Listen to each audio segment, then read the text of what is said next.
Dice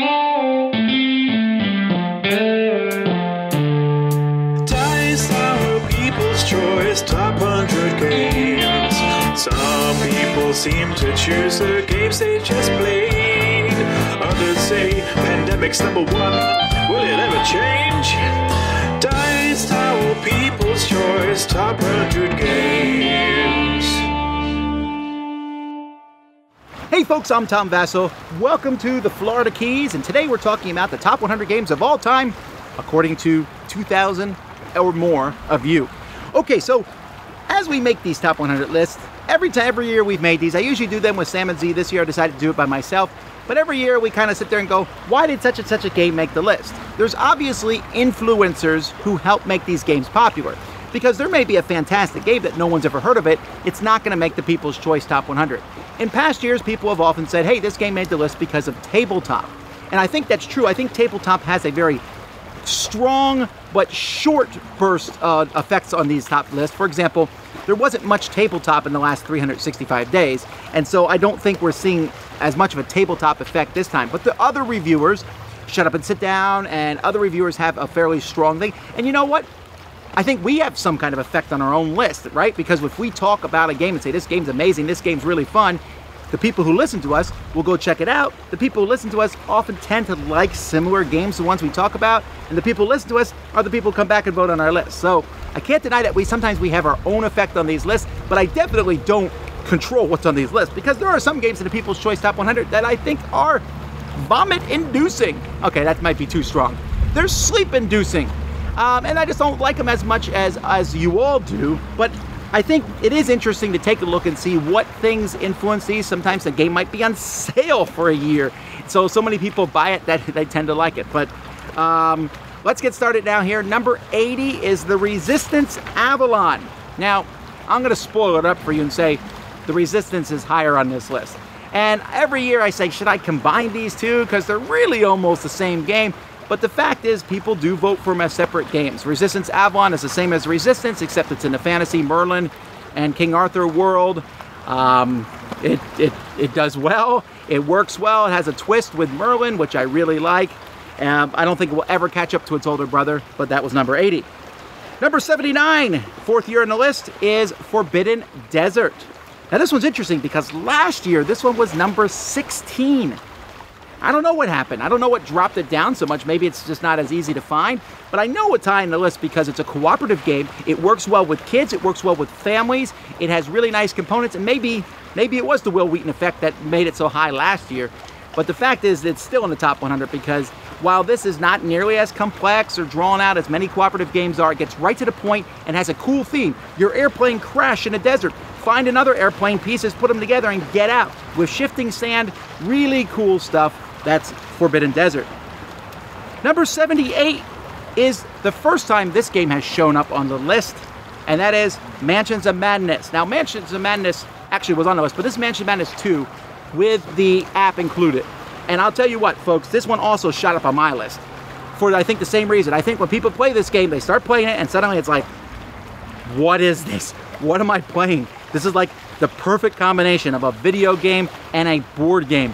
Wow, there's music. Wow, there's a story here. It's not just going around and fighting monsters. It's like an RPG as a board game brought to life. And I know people are loving it because, well, it's on this list. Just a little bit higher, though, number 77 is Arkham Horror. Now, I'm going to go out on a limb and say next year, Arkham Horror will be lower and Mansions of Madness will be higher. I'm telling you, that's going to happen. We'll see. But Arkham Horror has been on the list all 6 years. It started at number 10 because the people who love Arkham Horror love it, or whatever that Cthulhu allows them to say. Arkham Horror is just Cthulhu in a box to some degree.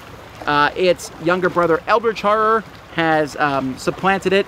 We're going to talk about that one later on the list, spoilers. And I think Mansions of Madness is going to beat it, but there's no way that we can't just look at Arkham Horror and say, hey, even if you drop off the list next year, you were on the list for a long time, you deserve it, because you brought a cool theme that a lot of people like to life.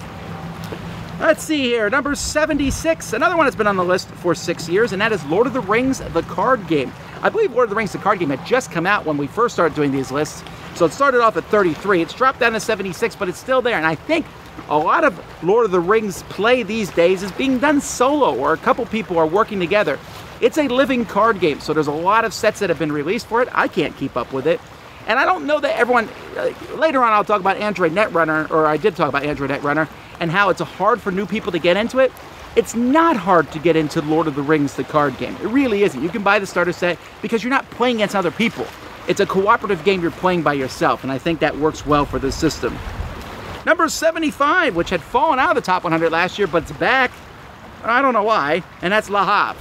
Now this is really high on my list. This is number 5. Love Le Havre. I still think it's Uwe Rosenberg's best game. It's so much fun because when you make a choice, it's a fun choice. It's always a fun choice. It's great thing or super great thing or amazingly great thing.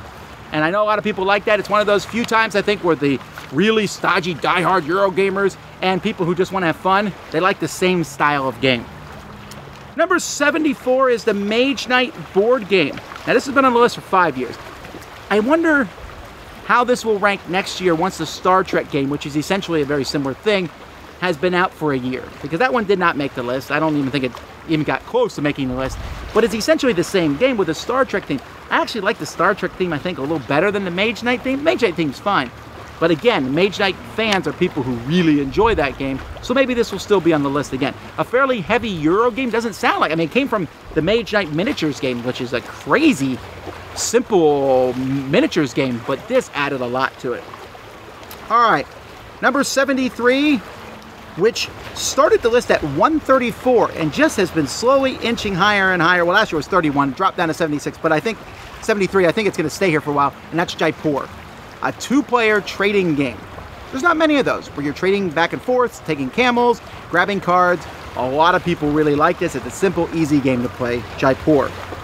Number 72 is new to the list, and it should be on the list because it's, I call this the Mysterium Killer, and that is Deception, Murder in Hong Kong. This is a game that's kind of a cross between the Resistance and Dixit, I guess that would be the best way to say it, where one person is trying to give clues to everybody else about who a murderer is, but there's a murderer in the mix, and that person's trying to mess everybody up. It's a really fun cooperative style game. And number 71 is Descent. Now Descent started at 20, it's being knocked down. Its younger brother, Star Wars Imperial Assault, might be higher in the list, we'll see. But I still think Descent still has its fans. Every year they come out with 3 or 4 expansions, Lieutenant packs and Monster packs and full-blown expansions. They just came out with one that's like a couple weeks ago or so. This game is doing fine. There is so much content out there for Descent, you'll be able to play it forever and ever and ever and ever. And I love that. And so do many of you. All right, well we are down to 70 games left. These have been all fantastic games, but they only get better. Until next time, I'm Tom Vasel. You've been watching the People's Choice Top 100 Games of All Time on the Dice Tower. Thanks for watching. To see the rest of the top 100 lists, check out our website at Dicetower.com, where you can also find The Dice Tower, the premier podcast about board games. I'm Eric Summerer, and you've been watching